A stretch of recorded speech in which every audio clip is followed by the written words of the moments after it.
Good afternoon. It's Monday, the 24th of October, 2016, just after 1 o'clock. Welcome to UK Column News. I'm your host, Brian Gerrish. With me in the studio, Mike Robinson. Well, the weather, I have to say, in Plymouth is pretty cold and gloomy and very, very wet. That seems to be the bulk of reports from across England at least. However, Manchester seems to be dry at the moment, and it's not too bad north of the border. So where does that take us, Mike? War, probably, the key topic of the UK and the US at the moment? Well, certainly. And South China Sea. Well, the US in a big huff at the moment because the Philippine President, Rodrigo Duterte, seems to be sidling up alongside President Xi. So they're getting more upset about it. So unlike the Russians driving their ships past the English Channel, on their way to actual operations somewhere, the United States, like a petulant child, have decided to sail USS Decatur, which is, well, what is this, a guided missile destroyer? Is this a serious ship, Brian? Well, it's modern, it's reasonably capable, but what you always have to think of is one ship is one ship. This is the nonsense over the Type 45s that we hear from the UK Ministry of Defence, that this is, you know, a world-beating air defence ship is what they say, but it's one ship. And when it's sunk, it's sunk. So we've got to be realistic. One ship is simply posturing, which is what they were accusing the Russians of a few days ago. Well, indeed. But as I say, the Russians had a purpose. The Americans didn't. Well, the Chinese government wrote an article. This is in the Global Times, but it's actually come from the Chinese People's Daily. And they're saying that China will take a series of effective countermeasures should this happen again. The illegal entry of U.S. warships into Chinese waters without permission seriously violates China's sovereignty and security interests, breaches both Chinese and international laws as well, and poses a threat to peace, security, as well as order in the relevant waters. They make the point, of course, that China is not causing or offering any restraint on freedom of navigation. They're saying ships are quite entitled to drive by, but they've got to ask permission first. Yeah. So that continues to just be a stick poked in there. It's something that's obviously going to increase tension, not decrease it. And this seems to be the pattern from the UK and the US at the moment. Absolutely. And of course, Russia also getting a bit of it. Well, the Russians have commented on the whole Syria situation over the weekend. This is Russian presidential spokesman Dmitry Peskov. And he was saying that there are only two options: Assad sitting in Damascus or al-Nusra sitting in Damascus. And Assad must sit in Damascus to ensure a political settlement. He went on to say some countries are trying to play with the devil and use terrorists to get rid of Assad, and some just say thoughtlessly that Assad must leave. If Damascus falls and terrorists take hold there will be no political settlement then. I would love to be optimistic to say that this is, say it may be seen now in the future, but unfortunately the information we receive would not allow us to be thoughtlessly optimistic. And clearly the international community faces very long, intense work. The territory of Syria must be liberated. It must be liberated, and everything must be done to prevent the country's breakup, which could have catastrophic consequences for the entire region. And the goal, which the president voiced, as Putin voiced in the very beginning, is assistance to the Syrian legitimate authorities in fighting terrorism and fighting IS and other terrorist organizations. So they've got it absolutely hit the nail on the head there. Some countries are trying to play with the devil and use terrorists to get rid of Assad. And he's saying that, basically Syria has to be liberated, the whole of Syria, not parts of it. And he's basically calling out the West for having the policy of balkanization of the country. Which is absolutely correct. Regime change was always the agenda. That was the agenda in Libya. It's regime change to achieve direct control from the West is basically the routine. The only thing that is interesting is to watch what Turkey's up to at the moment. So we've got Turkish military operating pretty close to Aleppo at the moment. And what's being said is this is fascinating because they are attacking groups that the US is supporting. So pretty complex situation. Russians spelling it out fairly clearly. Well, the Russian fleet has disappeared. It's quite remarkable, but after the mega hype that we had this Russian fleet coming through the English Channel, there were corvettes moving up from the Mediterranean. They'd split the Royal Navy. It's almost as if there was a major battle going to take place in the English Channel. But here we are. All of a sudden, everything has disappeared, because if you just do a little bit of Google to see what's happened to that fleet, nobody wants to talk about them anymore, Mike. So presumably the hype, the spin, the attempt to ramp up fear was just done when they're coming through the Channel. And now the fleet has carried on its passage down to the Mediterranean. We're not really interested in that anymore, and it's just disappeared. Are the Portuguese and Spanish crowing about it? Well, we can't see any sign of that, Mike. And Admiral West, who is the big man, of course, that's constantly used to comment on the media, he accused Putin of willy posturing by moving this fleet. So this was the same retired admiral who was pictured dressed up as a pirate with his eye patch and a few pop stars and things, and he's pointing a finger at President Putin. I'll leave viewers to make their own mind up about that. Well, let's come on to the engine of British politics, which is child abuse and blackmail of those involved in child abuse.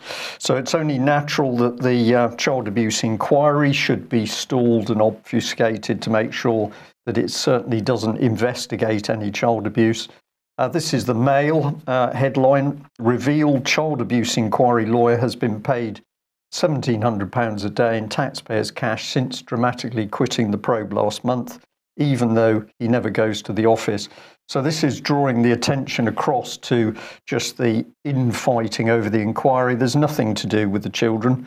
Ben Emerson, he combined inquiry work with high-profile roles representing the widow of poisoned Russian dissident Litvinenko and writing reports for the United Nations. I find that a very interesting combination. Little combination there. And of course, the UN particularly good or not at protecting children. And on Friday, he's apparently at a UN meeting in New York. So is this man just a lawyer, or is he putting through international policy to do with children? But we thought that probably if you earn £1,700 a day, do you really give about the children or the inquiry? I wouldn't have thought so. So let's come in at the child issue from a slightly different angle. And this is an article from back in the summer. We missed it, I'm sorry to say, but it was apparently Ian Hislop's 56th birthday, the most razor-sharp takedowns from Britain's acerbic journalist. So there he is, star of Have I Got News for You? And if you're wondering what the significance is with today's news, we'd just like to bring your attention to Have I Got News for You, because it recently starred our very own Tim Farron MP. So they were having a good laugh together, because obviously it's great fun to go from being an MP to a star of screen. There's Mr. Farron on the right. But what we were interested in was that this was the key subject, which was laughing at Syrian children. So UK Column has been pointing out for months that Tim Farron, who called for more unaccompanied Syrian children to come into the country, refused to answer questions about their safety. And when more than 300 Syrian children simply disappeared in UK, and he admitted in an email that the chances were they'd been trafficked, prostituted, possibly even murdered, we've no idea. He wasn't going to take any action to see what had happened to those children. But it was great fun to have a laugh about this with Ian Hislop on Have I Got News for You? Sickening, Mike, when I watched it. Sickening isn't the word that came to my mind, and my screen came very close to having a foot put through it, I have to say. Ian Hislop, of course, we should remember that whenever Have I Got News for You was deployed to poke fun at the allegations against the Leveson inquiry, it was Ian Hislop who was tasked with that particular job. This is not a very nice man, I don't think. No, well, neither of them, so maybe they're a good pair. But if you think that it's bad enough to see Tim Farron on the show itself, they wanted to crow about this. This was a picture of him with his little boy band. We've captioned this from Queen Bee, Farron and his boy band to politics.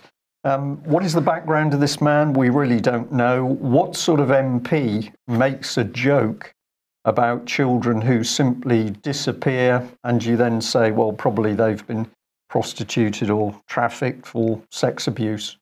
It's you make them leader of the Lib Dem party, you presumably. do, and then of course, what you never do is answer any simple questions about how you're going to protect children, because of course your intention is not to, and neither is that the intention of any others. So, of course, the news today is that the jungle in Calais, the refugee camp, is being dismantled, as they say.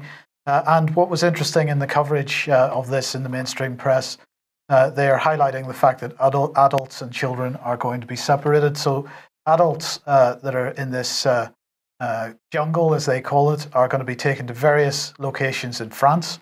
And the children, well, who knows where they're going to go. Children will just disappear, apparently, according to this lady, Yvette Cooper.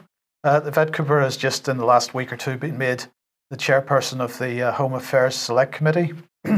And she was on Radio 4 this morning absolutely saying that she wants the children in Britain, because of course Britain has a perfect record in this area. So if they stay in France, apparently they're going to disappear into child sex trafficking rings. That doesn't happen here, Brian, does it? No, because we've set up committees to make sure that it doesn't happen, or at least the truth doesn't come out. Well, indeed. So Tim Farron doesn't want to answer the question of what happens to the children once they appear in this country. I don't think Yvette Cooper is going to answer this question. She's too busy watching her husband dancing around on BBC every Saturday night or whatever. She went on to say that she's really worried that Britain left this situation far, far too late to help. And what else did she say? We know that there are some who the charities have been working with over many months, and they are still stuck in Calais today. These are children, of course. That's what's really worrying. Once the clearances start, we know that there's significant risk that many of those children and young people just disappear. That's what happened the last time when part of the camp was closed without a plan for the children and teenagers. And the consequences, they slip into the arms of smuggler gangs and traffickers just at the point at which they may have been able to be reunited with their families. They're lost. There are still hundreds of children and teenagers stuck in the camp, and the French authorities have not put in place proper alternatives for places for the children to go that are safe, and that's why I think it's right that Britain should be doing its bit as well. Well, Ms. Cooper, I once again ask the question, bearing in mind the amount of coverage that we've given this subject over the last number of months, and the fact that we've highlighted the number of children that have gone missing since they came here, and the number of children that have gone missing in care over the last 20 or 30 years. This is a national scandal. It's a crime. And the fact that MPs aren't doing anything to sort the problem out makes them accessories to the crime, in my opinion. In the simplest terms, because of course we know that there are many victims of abuse and survivors of abuse who are absolutely pointing the finger at British politicians and members of the establishment. And I'd just like to add to that, we learnt a few days ago that the government's inquiry into child abuse has said that it will not further investigate the abuse of young girls at the Church of England's Kendal House. This is an absolutely disgraceful episode. You can read about it in Teresa Cooper's book, Pinned Down, later renamed Trust Nobody. I believe that second title is correct. But of course, young girls being drugged unconscious for days at a time and abused, and the Church of England covered it up. They clearly tried to scare off some of the abuse survivors so that none of the truth of this came out. And members of the local council who knew that the abuse was going on have now become politicians and are connected with who's our anti-fraud man, Mike? Mr. Pickles. So what we can see is that maybe they didn't know, maybe they were just ignorant of what was going on, but we can see that in so many of these abuse cases, when people did the right things and went to the police or their MPs, absolutely no action taken. So we say, and we'll continue to say, that of course it's child abuse and paedophilia, which is the fuel of our government system by which people can be blackmailed. And of course, we've already seen Tim Fortescue, the former Conservative whip with the Conservative government back in the 70s, who was happy to simply say, well, when we knew about the little boys and we fixed it, then we could trust the MPs to vote as we required. So we're in a perilous state in UK at the moment. What can we do about it? Well, most of it is to do with exposure, getting the truth out about what's really happening, and educating as many people as possible to the state of affairs in this country. So UK Column and the British Constitution Group both say that law and order has broken down in this country. British Constitution Group event on the 19th of November is all about reasserting the rule of law, recognising what's happening in the country. How do we now reassert the rule of law? And we're delighted to say that tickets are going very quickly. If you haven't got tickets and would like to come to that event, we encourage you to get online and book. More locally, thank you to the team that put on the event in Totnes on Saturday. This is one of the growing number of groups of people that are meeting to talk about what's happening with the country. It's not about UK Column or other small media outfits putting out the truth about what's happening. What's necessary is for local people to come together and to make it happen themselves. Okay, live programs tonight. Ian Crane is back on Humanity versus Insanity at 7:30. He will be talking about the tangled webs of global corporatism. He'll have Mel Kelly from Scotland on the programme. That's at 7:30 tonight, ukcolumn.org/live. And then at 9 o'clock, we got Fracking Nightmare. Now, this is related to this story. Police officer tried to frame fracking protester for drink driving. This is Teagate. So during the past few days, Ian Crane has been at the IPCC disciplinary hearing into Inspector David Kehoe's treatment of Dr. Stephen Pearce. And Stephen Pearce will be on the programme tonight to discuss what's been going on and the IPCC panel decision to clear Inspector Kehoe of any misconduct of professional standards, despite the fact that he tried to set Stephen Pearce up. So that'll be on tonight, 9 o'clock, ukcolumn.org/live. Excellent. Well, Brexit, we're clearly not going to leave. Well, this is just more scaremongering. This is this time from the British Bankers Association saying that banks are running away as quickly as possible because of the threat of Brexit, that they basically would not be able to perform their fraud in this country if they didn't have access to the European single market. I'm paraphrasing, of course. So I just ask, why would we care? They're saying, the British Bankers Association saying that the banking system is one of the biggest industries in the country and we should love it to bits and really do everything to encourage it to stay. What does it produce, Mike? What does it produce? Hell. Money from nothing. And the rest follows. Yeah. Right. Where do we go now? Well, basically, BBC here has got a report on Brexit, and it says that Theresa May has got to hold talks with heads of the devolved nations. I was very interested to see this word nation cropping up. It figures several times in the BBC report. But the key statement was how the UK leaves will not boil down to a binary choice, which would lead one to suppose that it isn't going to be we're in or out. We're going to move from a totally grey area into a slightly less grey area. So effectively, we'll still be in, but we're telling everybody we're coming out.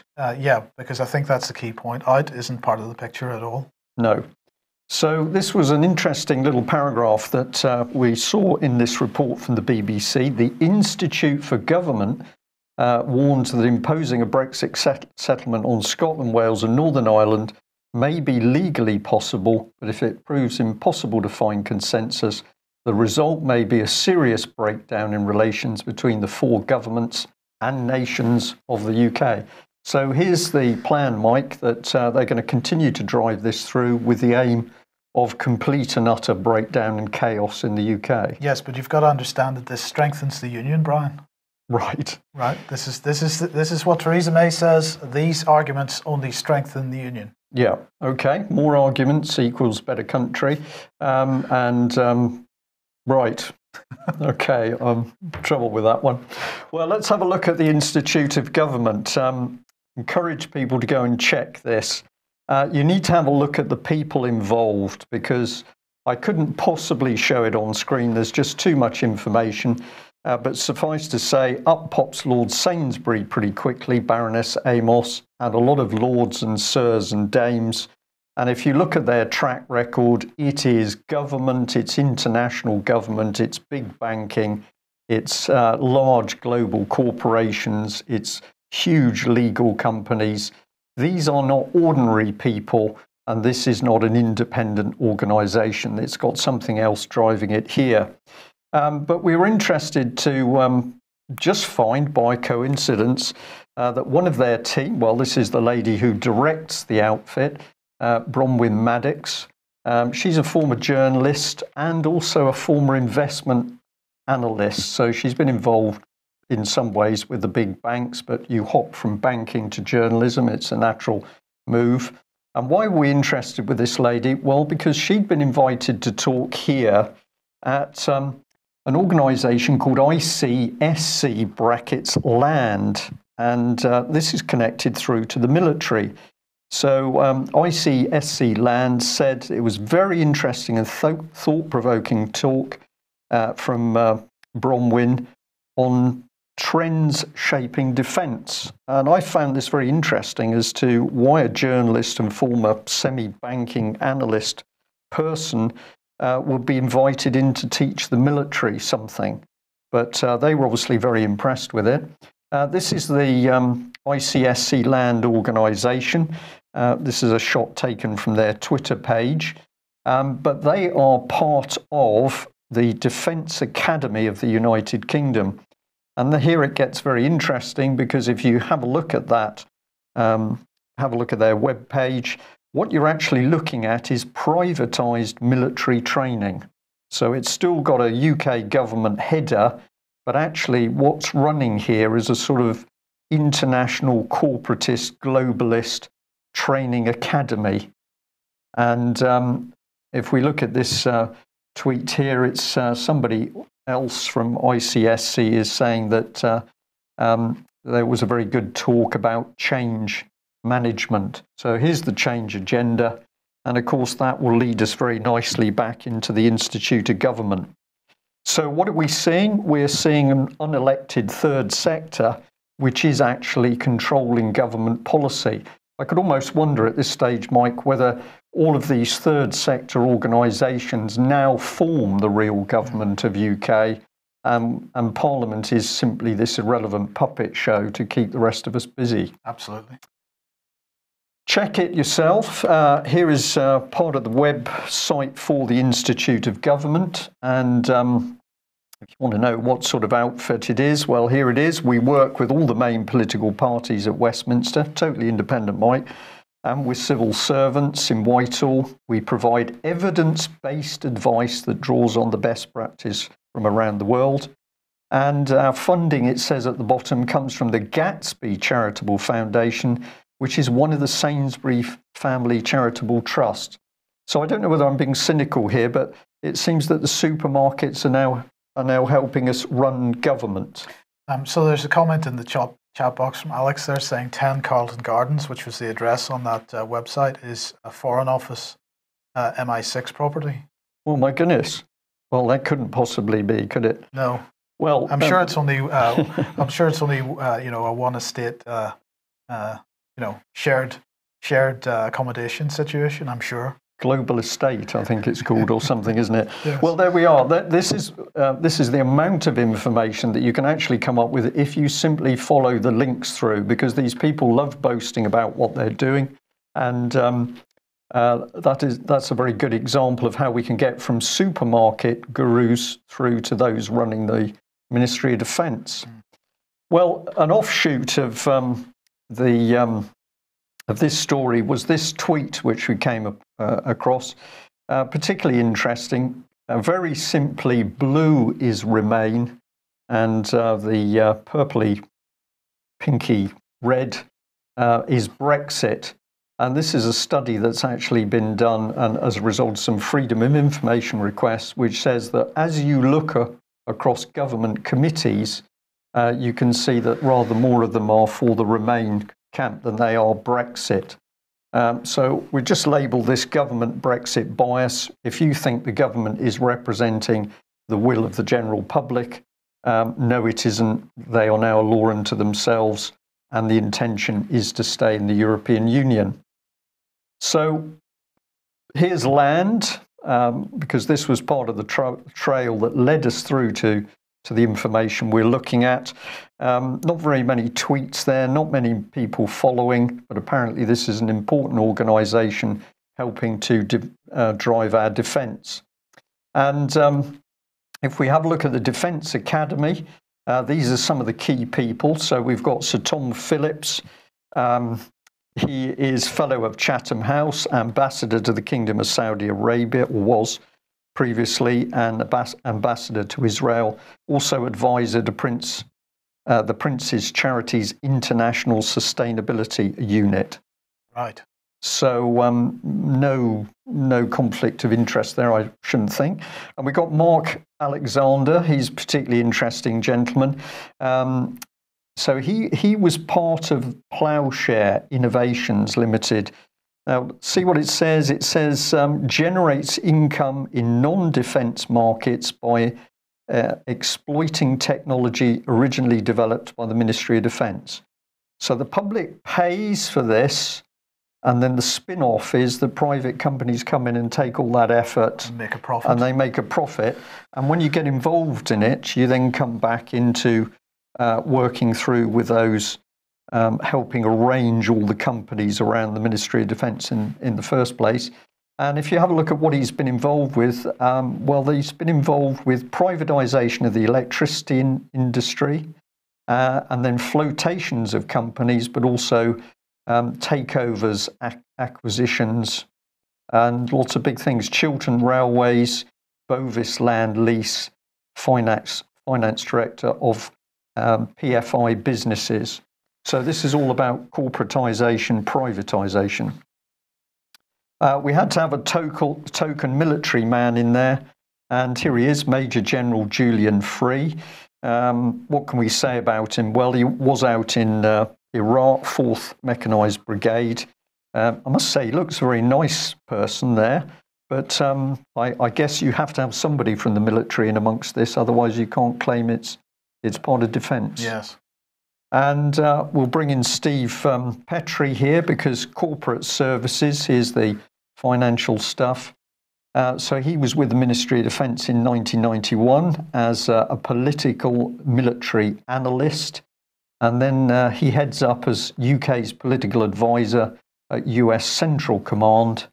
And he's also got an appointment at HQ Surgeon General. So I'm not quite sure how that works, Mike, but it seems to be largely corporate. Fascinating. Okay, well, let's, at the start of the month, we introduced Priti Patel, who is the International Development Secretary. And of course, we were talking about Afghanistan. And the UK was setting out its long-term plans to support a stable, secure and prosperous Afghanistan by 2020. So we're going to explain how we're going to do that in a second. But if we remember, this was about UK international aid assistance to provide long-term development support, £750 million over the next 4 years, dependent on the security situation. And between 2017 and 2020, were expected to deliver private sector-led growth and opium, agriculture prosperity, opium, further UK support to ensure that Afghanistan can be declared a mine-free country. We've got to get rid of the mines so we can grow some more opium. And we're going to tackle corruption by making sure there's more of it, opium.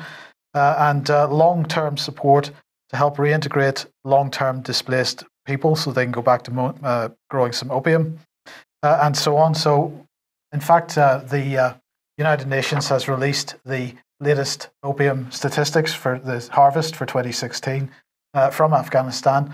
Production up 10% since 2015.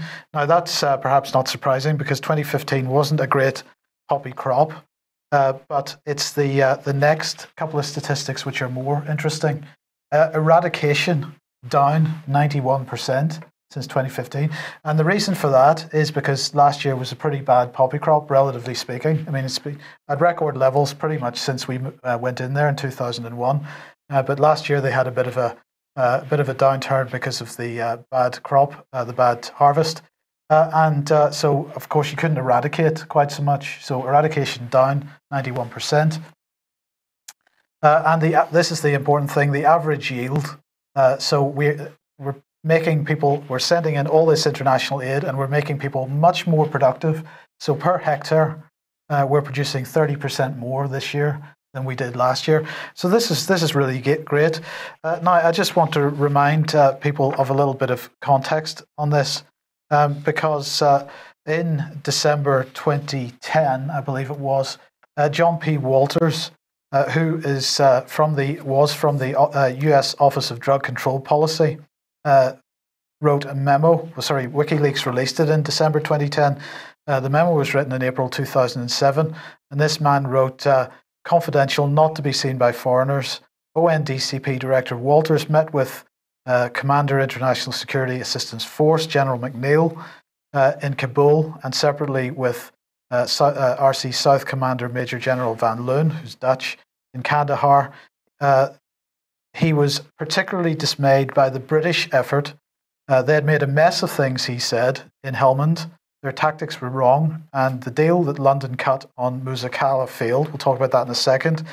The Musakala agreement opened the door for narco-traffickers in that area, and now it's impossible to tell the difference between the traffickers and the insurgents. So this is what he wrote in 2007. The situation has not improved in the meantime. The eradication, even when it's at its heights, is about 1 or 2% of the total crop. It's ridiculous. So anyway, the Musakala deal was mentioned there. Was an agreement between the Taliban and the British military. The British military would pull out of key drug trafficking centre of Musakala in Helmand. In return, the Taliban agreed not to attack International Security Assistance Force troops in the region. So as a payoff for the Taliban not attacking our military and international military there, we agreed that they could go in and grow a bunch of opium. Now, it's true to say that in 2001, when the Taliban were in control, that opium crops had fallen to nothing. Really, literally nothing. Now, the Taliban sort of changed since the invasion into Afghanistan. The Taliban have changed their stance, and they're happy to permit opium dealing now because, of course, that gives them money resource that they need. But we should also make the point that in 2008, this Afghan MP, Nazimeh Niazi, had made some comments about not just the United Kingdom, but the United States as well. She said, as long as foreign forces are present in Afghanistan, the cultivation, production and trafficking of drugs will continue in the country. She said that Helmand province in southwestern Afghanistan had been transformed into a profitable centre for foreign states to earn an expense fund for their deployment in the country. She said that heroin production labs in Helmand, which did not exist before the war in Afghanistan, were now plentiful and were working overtly. And discussing eradication, she said that when she'd been touring the area, she had realised that the British, in fact, destroyed some small farms whose owners were poor farmers and didn't have power and armed forces to their disposal. and we're only planting 1 or 2 hectares of opium poppies. So they get rid of the small farmer, the competition, and make sure that the big farmer is the big corporate farming enterprises are the only people that can grow this huge quantity of opium. So you've got a simpler control structure. Well, but all the money's going into the corporate interests rather than into the small farmer. Now, of course, Britain grows opium in this country for use by the NHS. And I'm just going to ask once again, why is that the case? Clearly, the answer to that should be obvious. It's because the opium, which is grown in Afghanistan, is going into the heroin market, illegal drugs. That money is being laundered by the international banking system. It's one of the sources of income that is absolutely required at the moment for the international banking system. And of course, the National Health Service doesn't pay enough. So that's why we have farmers in this country growing opium as well when Afghanistan's poppy crops continue to go through the roof. And we have to say that Lady MP, very brave lady to speak out saying the things she's saying. Yes, indeed. Okay, finally then, well, you have long been asking the question, how are judges appointed in the United Kingdom, Brian? And of course, they're appointed by the Judicial Appointments Commission. And the Lord Chancellor has just appointed Lord Kaka to chair the Judicial Appointments Commission. So he's chairing that. He's also chairing the commission which appoints lords themselves. So that's quite interesting. But he is a professor of surgery at University College London and chairman of UCL Partners. And his research interests are in the field of thrombosis. So I'm not quite sure how that qualifies him to select judges, but of course he's completely independent. And so the basis is that we select judges via a selection committee, and then you ask the question, who appoints the members of the committee? And the answer to that is the Lord Chancellor. The Lord Chancellor does. So it is a completely secretive, circular old boy network is appointing the judges. And of course, this is one of the reasons that we have such trouble in our courts now, because if a judge is identified as failing, or indeed is identified as being corrupt, there is nowhere that you can actually go to get them dealt with. Well, on that note, we'll just give another reminder for the British Constitution Group event on the 19th, because amongst others, Guy Taylor is talking, and Guy has spent certainly the last several years helping to expose what is actually going on in courts, which are being run by a judge as if it was a place of business. And of course, there is no room for a jury to make true and proper decisions over law.